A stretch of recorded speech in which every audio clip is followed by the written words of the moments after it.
So let's talk about everyone's favorite movie again.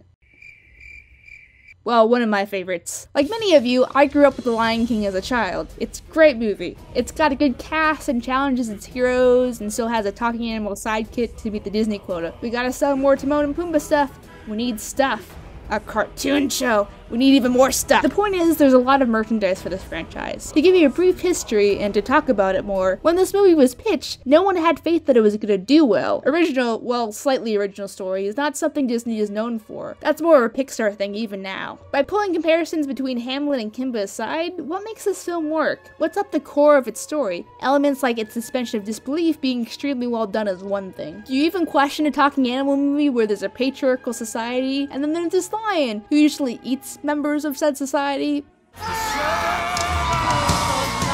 But here is cool, I guess. We buy into this idea possibly because of the saying "the king of the jungle," or that one song about it. But they don't even live in the jungle. But in reality, it's because of the incorrect idea about the African wilds and that lions were kings of Africa, hence the name. So we as a society knew of this nickname, if that's what you want to call it, about lions. Reminds me of another misconception that's still being referenced to this day, but whatever. That all being said, there's still plenty of other films or media that have even weirder worlds, and the fact that we do or do not question it is dependent on how believable the world is, which again ties into how humans view the world around them. Do you know when Star Wars was being made, everyone laughed at it, but who's laughing now? I mean, on paper, magic knights with light up swords and space battles sounds kinda silly. That's why test audiences are so crucial in the process of making films. Will the story be believable to the general public?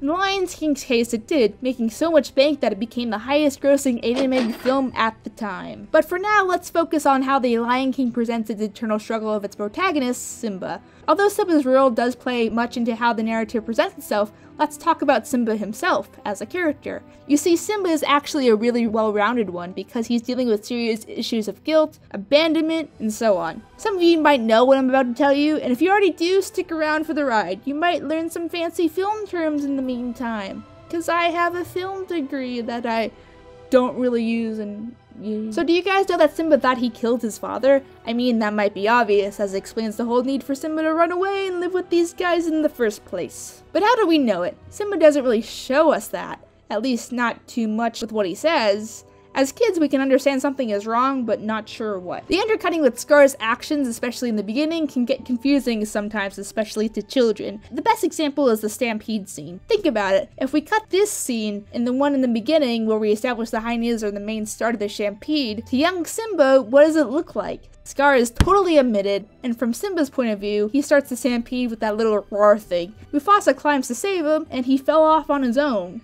Did I just blow your mind? So keeping all this in mind, how does the rest of the movie play out? Simba's moping because he feels like he killed the king of the jungle. Or, well, we're not using that phrase, but at least it's somewhat important. The Lion King is good for the same reason Pixar movies are good. Because it takes risks. It gave us a potent, even challenging story, for kids anyway, and those risks paid off. It wasn't that Mufasa died, it's that he died after the movie went to such lengths to make him the greatest, most awesome, noble dad that ever existed, and then have him brutally murdered at the hands of his evil gay brother while he's saving his son's life.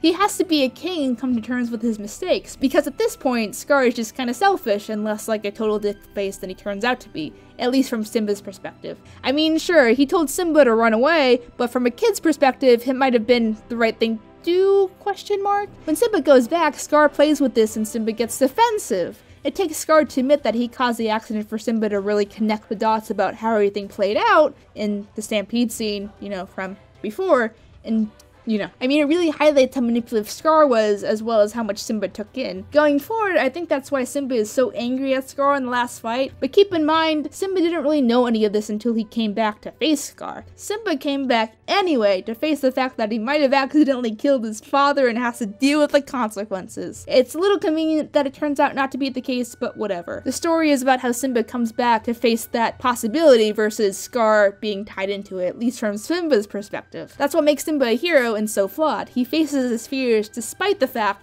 that he still thinks it's his fault. That's why, again, I don't really like The Lion Guard. See an older video for that. You can click up here in the eye thing, because it downplays a lot of Simba's character development to kind of fit with the more childlike theme and placing, and it makes me sad. At least in the sequel, it's a little bit more connected. that Simba is still haunted by Scar because it caused him so much mental instability, but Lion Guard just like, boop, we're not gonna have any of that. Well, that's it. I hope you enjoyed this little analysis and learned something new about one of my favorite movies, The Lion King. Be sure to like, comment, share, subscribe, whatever you need to do if you like this thing, and if you didn't, let me know also, and please stick around, yay, because this is my new adventure, and we'll see how it goes, yay.